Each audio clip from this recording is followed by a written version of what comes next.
Եվրոպան ասում է, որ եթե Միացյալ Նահանգները լքում են Ուկրաինան, իսկ նրանք լքում են Ուկրաինան, մենք կարող ենք փոխարինել Միացյալ Նահանգները։ Դա հերթական սուտ է։ Այսպես ժողովրդին ով եկավ գնաց սուտ ասեց։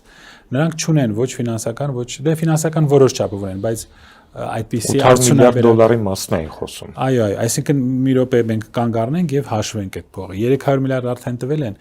1 տրիլիոն 100 միլիարդ տվել են Ուկրաինային։ Մեզ այդ աննախադեպ ասելով, մեր եվրոբեսեդկագետներին խոսացնելուց հետո տվեցին 40 միլիոն։ Նայեք որտեղա 40 միլիոնը, որտեղա 1 տրիլիոն 100 միլիարդ։ Մի հատ կալկուլատոր վերցրեք, նայեք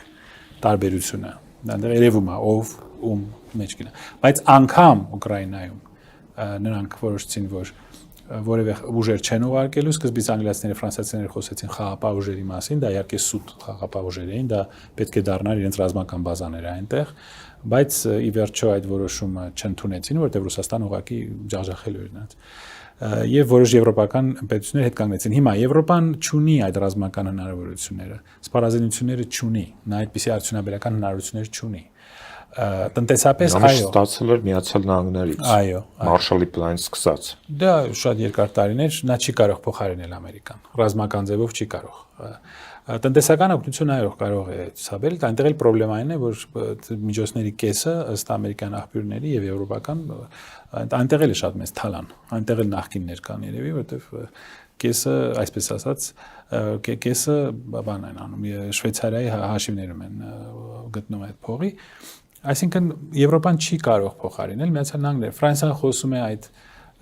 բանի անձրևանոցի մասին, հա, միջուկային անձրևանոցի մասին։ Ֆրանսիան ունի միջուկային զենք, այո, մի քանի 100 գլխիկ, վերջի ինչ որ տվյալներ եմ տեսել, մոտ 300, Անգլիան էլ մոտավորապես այդքան։ Իհարկե նրանք կարողանան ինչ որ հարված հասցնեն, այո, ինչ որ ասենք թե Ռուսաստանին, բայց այնտեղ շատ անհամաչափ են արսենալները, այսինքն դե միջուկային զսպման համար բալանս պետք չի։ Դուք ուղղակի պետք է հնարավորություն ունենաք պատասխան հարված հասցնել։ Նրանք դա կունենան, նրանք կարողանան ասենք մի քանի թիրախ խոցել, այնտեղ պետք է նայել ինչ ձևով է դա արվելու, ինչ շարթիրներ ունեն, ինչ միջոցներ ունեն եւ հոպի հնարավորությունները պետք է նայել, հնարավոր է որ անեն, բայց Անգլիան եւ Ֆրանսիան գոլորշիանալու են։ Նրանք ընդհանրապես գոյություն չեն ունենալու։